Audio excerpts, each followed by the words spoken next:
Welcome back to சித்ராச்சலட்சுமி cooking சேனலில் இன்றைக்கி வெந்தய குழம்பு மதுரை எங்கள் ஊர் மதுரை ஸ்டைலில் வெந்தய குழம்பு எப்படி வைக்கிறதுன்னு பார்ப்போம். உடம்புக்கு குளிர்ச்சியை தரக்கூடிய இந்த வெந்தய குழம்பு இப்போ பார்த்துடலாம். இப்போ ஸ்டவ் மேலே கடாய் வச்சுருக்கேன். ஸ்டவ் ஆன் பண்ணிக்கலாம். இப்போ கடாய் நல்லா சூடானதுக்கப்புறம் பொருள்கள்லாம் போட்டு வறுக்கணும். அது என்னென்ன பொருள்னு பார்க்கலாம். 1 ஸ்பூன் வெந்தயம், 1/2 ஸ்பூன் மிளகு, 1/4 ஸ்பூன் சீரகம் எல்லாத்தையும் வறுத்துக்கிறணும். பொன்னிறமா நல்லா வறுத்து பொடி பண்ணிக்கிறணும். மிக்சியில் இப்படி வறுத்துக்கலாம். ஸ்டவ்வை சிம்மில் வச்சு வறுத்துக்கலாம். ஸ்டவ் ஆஃப் பண்ணிவிட்டு இந்த வெந்தய குழம்புக்கு வேறு பிளேட்டில் மாற்றிக்கலாம். இப்போ ஸ்டவ் ஆன் பண்ணிக்கலாம். நல்லெண்ணெய் சேர்த்துக்கிறேன். கூடுதலாக நல்லெண்ணெய் சேர்த்துக்கிறேன். இந்த வெந்தய குழம்புக்கு நல்லெண்ணெய் தான் குளிர்ச்சியை தரும். வெந்தயமும் நல்லா குளிர்ச்சி. கடாய் நல்லா சூடாகட்டும், ஆயிலும் நல்லா சூடாகட்டும். ஏற்கனவே நம்ம வெந்தயம் வறுத்தோம். ஒரு 1/2 ஸ்பூன் வெந்தயம் வறுத்தோம். இப்போ ஒரு ஸ்பூன் வெந்தயம் வறுத்தோம். இப்போ 1/4 ஸ்பூன் வெந்தயம் நல்லா பொரியட்டும்.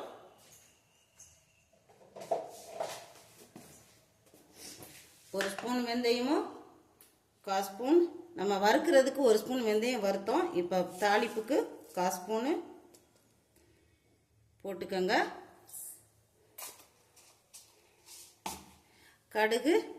கடுகு பொரிஞ்சதுக்கப்புறம்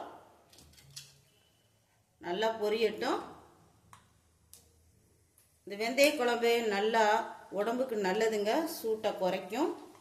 நம்ம நல்லெண்ணெயிலேயே செய்கிறோம். அதனால் உடம்புக்கு அவ்வளோ நல்லதுங்க. ஹீட் ஆகாது. ஒரு உரிச்சு 10 பல்லு சின்ன வெங்காயத்தையும் இது கூட சேர்த்துக்கிறேன். நல்லா பொரிஞ்சு வரட்டும். வெந்தயமும் கடுகும் நல்லா பொரியணும். வெந்தயம் நல்லா பொரிஞ்சு வரணும், இல்லாட்டி கசப்பு தன்மை வந்துடும். இப்போ ஒரு 15 பல்லு சின்ன வெங்காயம் எடுத்துக்கலாம். இதில் போட்டு நல்லா வறுத்தரலாம். பொன்னிறமாக எண்ணெயிலே நல்லா வதங்கி வரணும். இப்போ ஒரு 10 பல்லு பூண்டை நீல வாக்கில் கட் பண்ணியிருக்கேன். அதையும் இது கூட சேர்த்துக்கிறேன். எல்லாமே நல்லா எண்ணெயிலேயே வதங்கி வரணும்.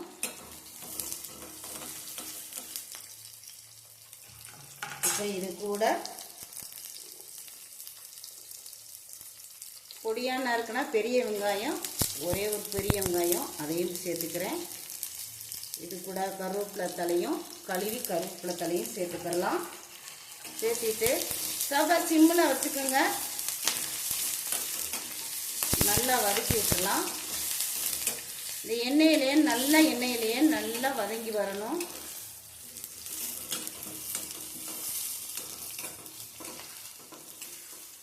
சின்ன வெங்காயம், பெரிய வெங்காயம், பூண்டு இதெல்லாம் வதங்கணும். இப்போ தான் டேஸ்ட்டாக இருக்கும் வெந்தய குழம்பு.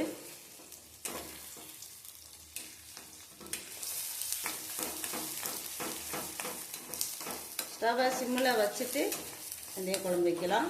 இல்லாட்டி கருகிரும். இந்த போட்ட பொருட்கள்லாம் கருகிரும்.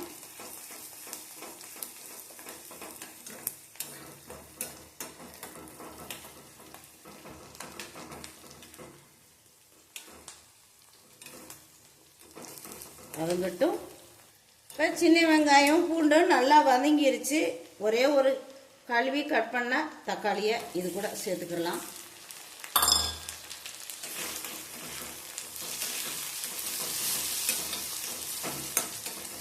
இந்த தக்காளியும் நல்லா மசிஞ்சு வர்ற அளவுக்கு நம்ம வதக்கிக்கிடலாம்.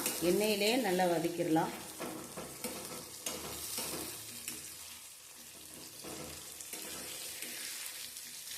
சாப்பாட்டில் ஊற்றி சாப்பிட்றதுக்கு அருமையாக இருக்குங்க. வெந்தய குழம்பு உடம்புக்கு அவ்வளோ நல்லது. சூடு அவ்வளவா தாக்காது, குளிர்ச்சியை தரக்கூடியது.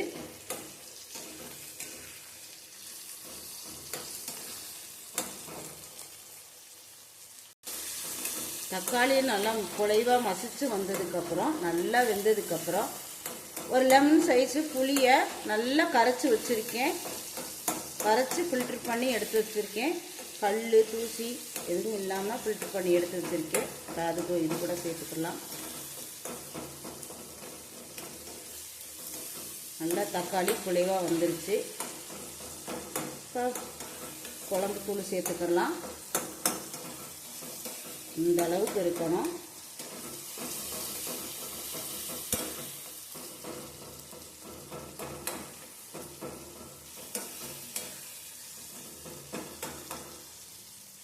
இந்த அளவுக்கு இருக்கணும்.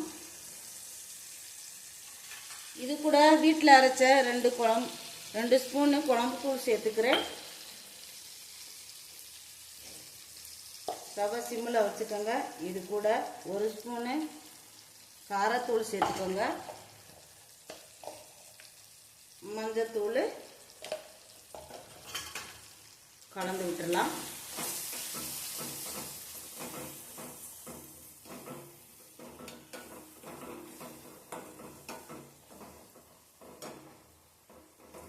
இப்போ புளி தண்ணி சேர்த்துக்கிறலாம்.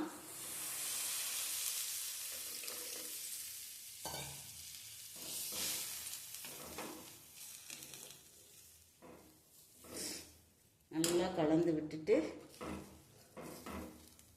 கரண்டியாலேயே நல்லா கலந்து விட்டுட்டு இதுக்கு தேவையான உப்புத்தூளும் சேர்த்து விட்டுறலாம். கொதி வரட்டும்.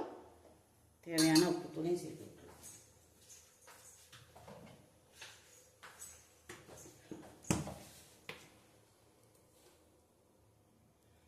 தேவையான உப்புத்தூளையும் சேர்த்துடலாம்.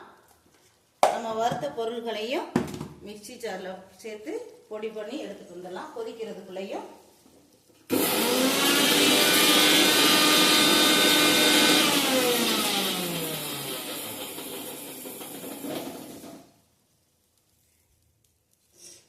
கொதி வரட்டும். இது கூட மல்லித்தூள் 1 ஸ்பூன் சேர்த்துக்கிறேன். எண்ணெயில் வதக்கும் போதே மல்லித்தூள் சேர்த்துக்கோங்க. நான் சேர்க்கறதுக்கு மறந்துட்டேன். இது கூடவே சேர்த்துக்கிறலாம். கலந்து விட்டுட்டு குழம்புத்தூள், மல்லித்தூள், மிளகாய் தூள் சேர்த்து கலந்து விட்டுறலாம். கலந்து விட்டுட்டு கொதி வரட்டும். நல்லா கொதி வருது. ஒரு கலந்து விட்டுறலாம். இல்லை கிளறி விட்டுட்டு அடி பட்டத்துலேருந்து நம்ம கரண்டியை வச்சு இப்படி கிளறி விட்டுறலாம். அடி பிடிச்சிக்கிறோம். கலந்து நல்லா கொதி வருது பாருங்க. உப்பு காரம் பார்த்துடலாம்.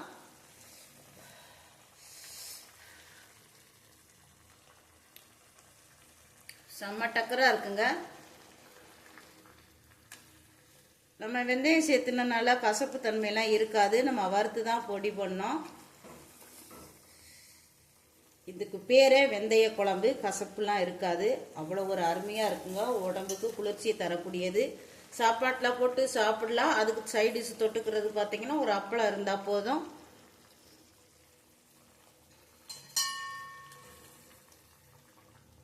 கலந்து விட்டுட்டு ஸ்டவ்வை சிம்மில் வச்சுட்டு நம்ம வறுத்து பொடி மிக்சிலேயே பொடி பண்ண பொடியை மிளகு, சீரகம், வெந்தயம்லாம் வறுத்ததை இது கூட சேர்த்துக்கலாம்.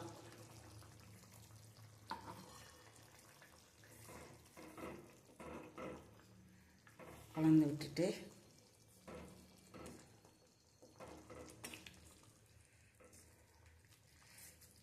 ஒரு கொதி வந்த உடனே ஆஃப் பண்ணிக்கலாம் ஸ்டவ்வை. அந்த பொடி வறுத்து பொடி போட்டதை நல்லா குழம்புலாம் நல்லா கெட்டி பட்டுருச்சு பார்த்தீங்களா. கொஞ்சமாக ஊற்றி பரட்டி சாப்பிட்டா கூட போதும். அருமையான வெந்தய குழம்பு ரெடி ஆயிடுச்சுங்க. ஒரு அப்பளம் வச்சு சாப்பிட்டா போதும். அவ்வளோ அருமையான வெந்தய குழம்புங்க. எங்கள் ஊர் மதுரை ஸ்டைலில் வெந்தய குழம்பு ரெடி ஆயிடுச்சு. ஸ்டவ் ஆஃப் பண்ணிக்கிறேன். இந்த சேனல் பிடிச்சிருந்தா சித்து பிள்ளைக்கு subscribe, support, like, share, comment. Please subscribe பண்ணுங்க, லைக் பண்ணுங்க, கமெண்ட்ஸ் பண்ணுங்க, சப்போர்ட்.